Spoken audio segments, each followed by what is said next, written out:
Sir boards में और CUET में डिफरेंस क्या है? सर बोर्ड्स में हम लोगों ने जो सिलेबस पढ़ा क्या वो सीयूईटी में आएगा या वो नहीं आएगा? सर डिलीटेड टॉपिक्स कौन से हैं और उनको कहां से उनको पढ़ा जाए? सर क्या ऐसा नहीं हो सकता है कि बोर्ड्स की पढ़ाई में ही हम सीयूईटी की पढ़ाई एडजस्ट कर लेते हैं? यानी कि एक बार हमने बोर्ड्स की तैयारी कर ली तो क्या उसी तैयारी में हम सीयूईटी की तैयारी एडजस्ट कर लें?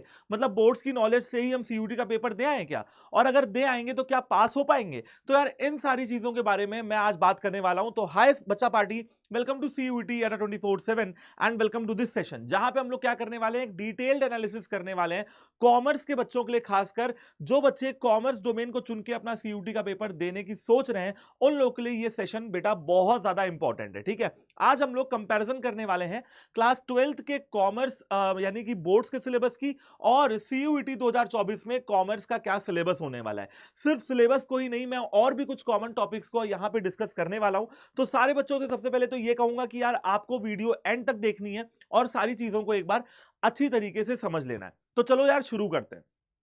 ठीक है, सबसे पहले मैं बात करता हूं बेटा अकाउंटेंसी के सिलेबस की। आपको पता है कि language is different thing, GT is different thing and आपका जो डोमेन है वो एक अलग चीज है। डोमेन में आपके 3 सब्जेक्ट हैं जो आपने क्लास 12th में ऑलरेडी आप पढ़ के आए हैं और आपको हमेशा ये लगता आया होगा कि यार बोर्ड्स की तैयारी कर लूंगा तो सीयूटी अपने आप निकल जाएगा। तो मैं आपको बताने वाला हूं कि ऐसा नहीं है। बोर्ड्स और सीयूटी आपको दोनों के लिए अलग अलग टेक्निक, अलग अलग स्ट्रेटेजी से प्रिपरेशन करनी पड़ती है। जो टेक्निक, जो आपकी स्ट्रेटेजी थी, जो टाइम टेबल था, जो प्लान था आपके बोर्ड्स के लिए, वो सीयूटी में शायद काम ना करे। क्यों ना करे? क्योंकि सीयूटी और बोर्ड्स में कुछ डिफरेंसेस हैं, सिलेबस वाइज भी डिफरेंसेस हैं और भी कुछ एक आध बारीक डिफरेंसेस हैं, उनके बारे में भी हम लोग आज डिस्कस करने वाले हैं।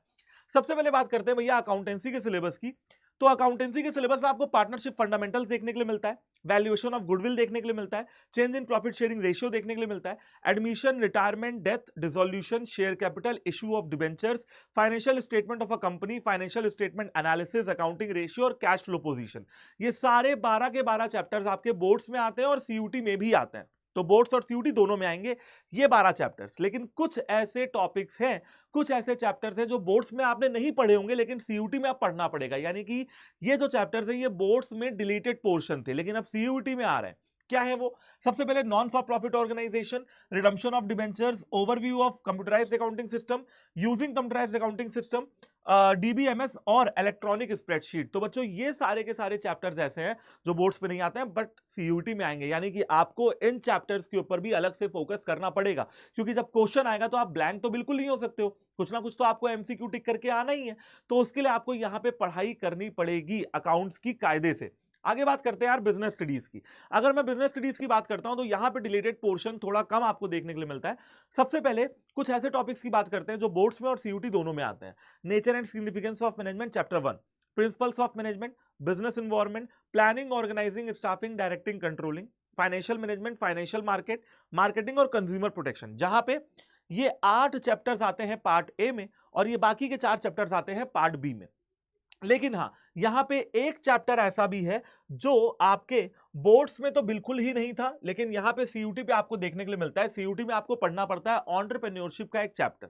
अच्छा, यहां पे एक चीज और है कि कंट्रोलिंग चैप्टर के अंदर एक टॉपिक आता है टेक्निक्स ऑफ कंट्रोलिंग, जो कि मेजरमेंट ऑफ एक्चुअल परफॉर्मेंस में एक ये टॉपिक है जो कि बोर्ड्स में नहीं है बट सीयूईटी में है। तो आपको वो भी पढ़ना चाहिए, कायदे से देखा जाए तो पढ़ना ही चाहिए। एंटरप्रेन्योरशिप आप लोग को पढ़ना ही चाहिए। ठीक है, बोर्ड्स में डिलीटेड था, आप लोग को नहीं आता था, बट आज आप ये डिसीजन ले सकते हो कि मैं अपने फुल सिलेबस को कवर करूंगा, चाहे वो डिलीटेड हो और चाहे वो क्लास 12th में भी आया हो।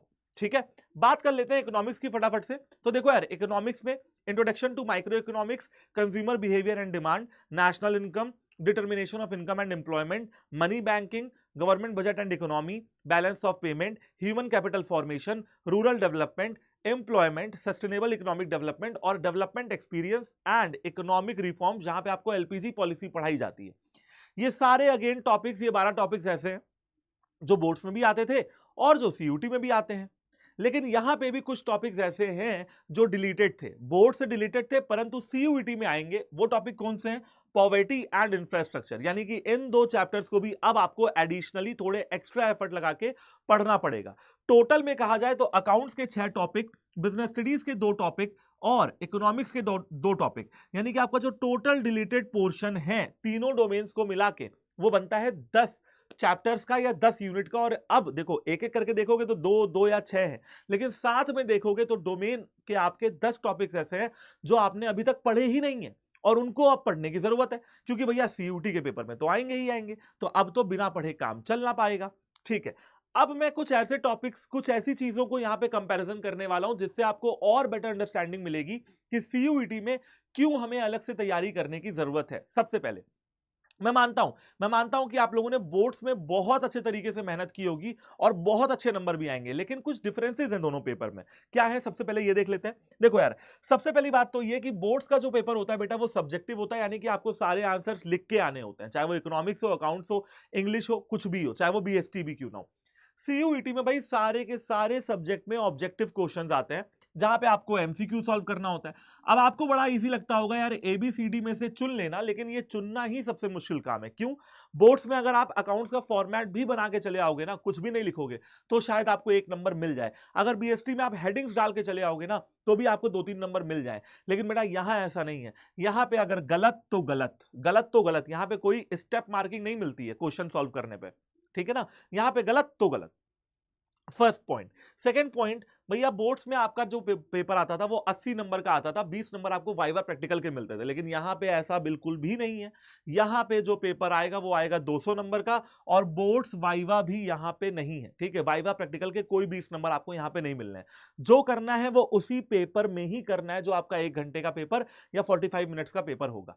बोर्ड्स ओनली ऑफलाइन हुआ करता था, सिर्फ आप जाते थे अपने सेंटर पे, पेपर लिख के चले आते थे। लेकिन सीयूईटी में क्या है, ऑफलाइन और ऑनलाइन। आप जानते हो कि एनटीए की नोटिफिकेशन आई थी जहां पे ये कहा गया था कि आपके पेपर जिनमें 1.5 लाख से ज्यादा रजिस्ट्रेशन होते हैं उनको ऑफलाइन ऑनलाइन दोनों कंडक्ट कराया जाएगा। अभी आपको पता लग जाएगा ऑनलाइन कौन सा होना है और ऑफलाइन कौन सा होना है, यानी कि हाइब्रिड कौन कौन से होने हैं। तो भैया यहाँ पे आपका हाइब्रिड मोड जुड़ जाता है।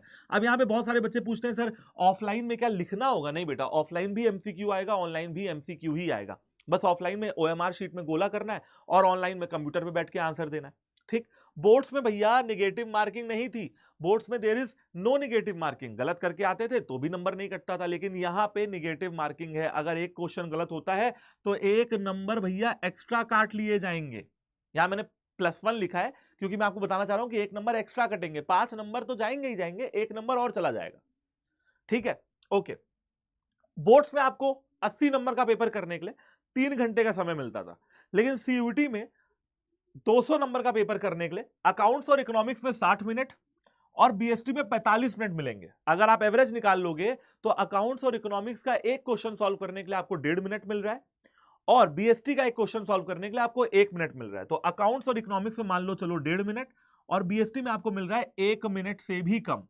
ठीक है, अब सोच लो 1 मिनट के अंदर अंदर, 1.5 मिनट के अंदर अंदर अकाउंट्स का क्वेश्चन सॉल्व भी करना है, टिक भी करना है, पढ़ना भी है। और बीएसटी में भी यही है। बीएसटी में क्या है भाई, केस स्टडी आई तो 1 मिनट के अंदर अंदर केस स्टडी पढ़नी भी है, दिमाग भी लगाना है, याद भी करना है, यानी कि भैया स्पीड, टाइम मैनेजमेंट और एक्यूरेसी, तीनों चीजों की आपको यहां पे जरूरत पड़ने वाली है। अगर स्पीड नहीं होगी तो पेपर छूट जाएगा, एक्यूरेसी नहीं होगी तो नेगेटिव मार्किंग हो जाएगा, यानी कि भैया तीनों चीजों का जब मिश्रण होगा ना, तब जाके आपका पेपर अच्छा बनेगा। बोर्ड्स, एक बात यहां पे ध्यान देना, मतलब ध्यान देने वाली चीज है, आप बोर्ड्स के लिए प्रिपरेशन करते हो पूरा 1 साल। मार्च 2023 से शुरू किया होगा, अप्रैल, मई, जून, जुलाई, अगस्त, सितंबर, अक्टूबर, नवंबर, दिसंबर, जनवरी, फरवरी, मार्च, अगेन मार्च पे आ गए भाई। 12 महीने का पूरा पूरा समय मिला आपको अपने बोर्ड्स की तैयारी करने के लिए। लेकिन अगर मैं बात करता हूं सीयूटी के लिए, तो भैया अप्रैल और मई के 10 दिन, और आज हो गई है मार्च, मार्च में 30-31 तारीख, तो आप ये लगा लो आपके पास कुल मिला के कितने दिन है भैया, 40 दिन है। आप सोच लो कहां 1 साल और कहां 40 दिन। ठीक है, मैं तो चलो 40 दिन ज्यादा ही बता रहा हूं, क्योंकि भैया पेपर के 1 दिन पहले तो पढ़ते रहोगे नहीं, तब तो रिवीजन वगैरह भी करना होगा। फिलहाल आप 1 मंथ मान लो, कहां 1 साल और कहां 1 मंथ। ये बात तो सच है ना। अगर आप आज इस वीडियो को देख रहे हो और आज आप पढ़ने की सोच रहे हो, और आज भी आप ये डिसीजन नहीं ले पा रहे हो कि मुझे पढ़ाई अपनी शुरू करनी है, तो फिर थोड़ा सा कहीं यार गलत जा रहे हो। ठीक है, आज तो ये डिसीजन लेना ही पड़ेगा, क्योंकि भैया कहां 1 साल तक बोर्ड्स के लिए लगे रहे, लेकिन कहां सीयूटी में मात्र 1 महीना अब आपके पेपर के लिए बचा है। तो अब आप देख लीजिए कि इस चीज की सीरियसनेस लेवल कितनी ज्यादा हो जाती है, और खासकर कॉमर्स के बच्चों के लिए। क्यों? क्योंकि कॉमर्स एक ऐसी स्ट्रीम है जहां पे कट ऑफ जो है बहुत ज्यादा हाई जाती है। ठीक है, अच्छा, जब आप बोर्ड्स देने गए तो आपका हाफ ईयरली भी हुआ, आपको अपनी कमियां वहां भी पता लगी। आपका प्री बोर्ड भी हुआ, आपको अपनी कमियां वहां भी पता लगी होंगी प्री बोर्ड में, और कुछ कुछ स्कूल्स में तो प्री बोर्ड 1 और प्री बोर्ड 2 भी होता है, जैसे मेरे स्कूल में होता था pre board 1 pre board 2, pre board 1 होता था दिसंबर में, प्री बोर्ड 2 होता था जनवरी में। लेकिन यहां पे आप देखेंगे तो सीयूटी के लिए अभी आज तक आपने कोई प्रैक्टिस नहीं की है, नो प्रायर प्रिपरेशन, कोई पहले से प्रैक्टिस आपने नहीं की हुई है। आपको सीयूटी के पेपर पैटर्न के बारे में, सीयूटी के एग्जाम्स के बारे में, सीयूटी के क्वेश्चंस के बारे में, उनके डिफिकल्टी लेवल के बारे में कुछ भी अभी तक नॉलेज नहीं है। तो अब जरूरत क्या है यार, कि अब कम से कम इस एक महीने में अपनी पढ़ाई, then revision, then mock test आप लगाएं ही लगाएं। ठीक है भैया, मॉक टेस्ट लगाए बिना तो यहां पे काम नहीं चलने वाला है। ठीक है, क्यों? मैंने बताया मॉक टेस्ट वही काम करेगा जो आपके लिए हाफ ईयरली और प्री बोर्ड करता था बोर्ड्स में। आपको अपनी गलतियों का एहसास दिलाएगा कि गलतियां हो का रही हैं, एंड जब गलतियों को सुधारोगे तो ऑब्वियस सी बात है अच्छा कर ले जाओगे। अब यहाँ पे एक सवाल और आता है कि सर पेपर हमारा हाइब्रिड मोड में होगा, ऑनलाइन या ऑफलाइन? तो मैं आपको बता देता हूं बेटा, मेरे हिसाब से अकाउंटेंसी, बीएसटी और इकोनॉमिक्स तीनों के तीनों ही आप ये मान के चलो कि आपके हाइब्रिड मोड में होंगे, ऑनलाइन ऑफलाइन दोनों के होंगे, क्योंकि 1.5 लाख से ज्यादा रजिस्ट्रेशन तो अकाउंट्स, बीएसटी, इकोनॉमिक्स में आने ही आने हैं, क्योंकि यही 3 मेजर डोमेन होते हैं सारे के सारे बच्चों के लिए। तो सर ये सारी चीजों तो हम समझ गए, लेकिन अब सवाल ये उठता है कि प्रिपरेशन कहां से की जाए? सर मॉक टेस्ट अपन को कहां से मिलेंगे? सर जो है हम उस रफ्तार से तैयारी करना चाहते हैं, हम उस पेस से तैयारी करना चाहते हैं जो अब 30 दिन के हैं, है ना? जो अब 30 दिन पे हमारा समय बचा है, हम उसी रफ्तार से तैयारी करना चाहते हैं, और हम हमें कुछ ऐसा बताइए जिससे हम अपनी तैयारी बहुत अच्छे तरीके से कर सके। तो देखो यार, टाइम तो तुम्हारे पास कम है, लेकिन अगर आत्मविश्वास है, अगर कॉन्सेंट्रेशन है, अगर अपने लाइफ में कुछ अच्छा करना चाह रहे हो, अपने करियर को अच्छा बनाना चाह रहे हो, क्योंकि यार देखो कॉमर्स के स्टूडेंट हो, मैं तुमको साफ बताता हूं, मेरा कॉमर्स में बहुत मतलब एक्सपीरियंस है। अपने एक्सपीरियंस से आपको बता रहा हूं बेटा कि क्या होगा अगर आप किसी सेंट्रल यूनिवर्सिटी में एडमिशन नहीं लोगे तो प्राइवेट जाना पड़ेगा। प्राइवेट जाओगे भैया, आज की डेट में सिर्फ बीटेक महंगा नहीं है, आज की डेट में बीकॉम भी महंगा है, बीबीए भी महंगा है। 1.5 लाख रुपए सेंट्रल आपकी प्राइवेट यूनिवर्सिटीज की फीस है, जहां पे आप अपने पापा मम्मी का हार्ड अर्न्ड मनी क्या करोगे, वहां पे जाके खर्च कर दोगे। लेकिन अगर आप सेंट्रल यूनिवर्सिटी में एडमिशन लेते हो, ठीक है, तो आपको इन्वेस्टमेंट तो थोड़ा बहुत करना ही पड़ेगा, लेकिन जो रिटर्न ऑन इन्वेस्टमेंट है वो बहुत ज्यादा होने वाला है। ठीक है ना? तो यार इन सारी चीजों की प्रिपरेशन करने के लिए आपको जैसे एक चीज बता देता हूं कि अभी इस समय सबसे पहली चीज तो ये कि आपके पास एक हाइब्रिड किट है। हाइब्रिड किट क्या होती है सर? हाइब्रिड किट के अंदर आपको प्रीवियस ईयर पेपर की किताबें, 80 ओएमआर शीट्स, 120 ऑनलाइन टेस्ट, और इसी के साथ साथ सब कुछ लेटेस्ट पैटर्न में मिल जाएगा। ये हाइब्रिड टेस्ट सीरीज कहां मिल रही है? ये आपको मिल रही है प्रतिज्ञा प्लस बैच के अंदर। कहां मिल रही है सर? ये मुझे मिल रही है प्रतिज्ञा प्लस बैच के अंदर। ठीक है, पहली चीज तो ये समझ लो। अब जो ये हाइब्रिड किट है ना, ये आपके घर तक पहुंचा दी जाएगी, और इस हाइब्रिड किट का फायदा यही है कि भैया सारे के सारे पेपर क्या होंगे, ऑनलाइन भी होंगे और ऑफलाइन भी होंगे, यानी कि हाइब्रिड मोड में होंगे। तो भैया यहां पे आपको दोनों तरीके की प्रैक्टिस मिल रही है। वो क्या मिल रही है सर? देखो ओएमआर भी मिल रहा है और मुझे ऑनलाइन टेस्ट भी मिल रहे हैं। ठीक है, तो अगर आप चाहते हो कि हाइब्रिड किट आपके घर तक पहुंचे, तो आपको जल्दी से जल्दी ये फैसला लेना पड़ेगा कि मैं प्रतिज्ञा प्लस बैच में अगर अभी तक एनरोल नहीं हुआ हूं तो हो जाऊं, ताकि भाई समय से ये किट मेरे घर तक पहुंच पाए। अगर बहुत देर करोगे तो फिर नहीं पहुंच पाएगी। ठीक है, तो बेटा इस प्रतिज्ञा प्लस बैच में एनरोल करने के लिए आपके पास अभी भी टाइम है। मार्च की मंथ एंड सेल चल रही है, एंड यहां पे आपको क्या मिल जाएगा? यहां पे आपको 21 से 22% का डिस्काउंट मिल जाएगा। कैसे मिलेगा सर ये इतना डिस्काउंट?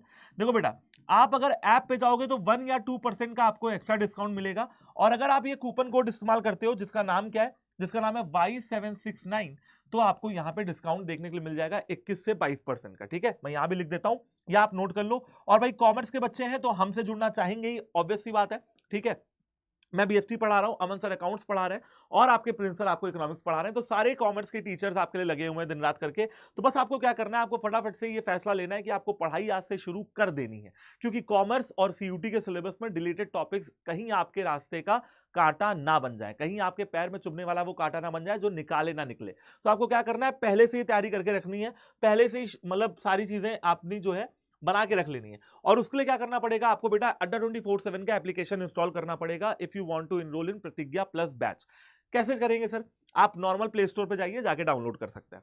अगर मैं बात करता हूं कि यार कहां पे ये चीजें मिलेंगी, तो देखो बेटा, आपको ऑल कोर्सेज पे जाना है, आपको यूजी पीजी एंट्रेंस एग्जाम पे जाना है, आपको सीयूटी यूजी पे जाना है, और सीयूटी कॉमर्स पे जाना है।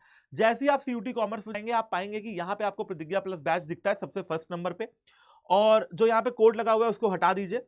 जब आप बाय नाउ पे क्लिक करेंगे और एप्लीकेशन पे आपको कॉइन वगैरह का फायदा मिल जाएगा, तो 1 से 2% का एक्स्ट्रा डिस्काउंट आपको मिल जाएगा। इसलिए कह रहा हूं कि एप्लीकेशन से ही इनरोलमेंट करना।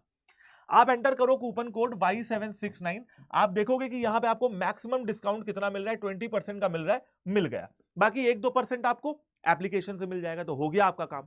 ठीक है, तो ये है यार प्रतिज्ञा प्लस का आपका ऑफरिंग।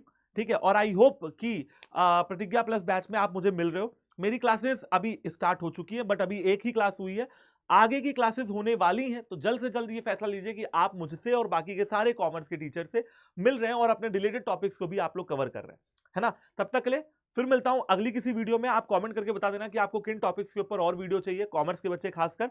और तब तक के लिए bye bye, take care, all the very best and Jai Hind.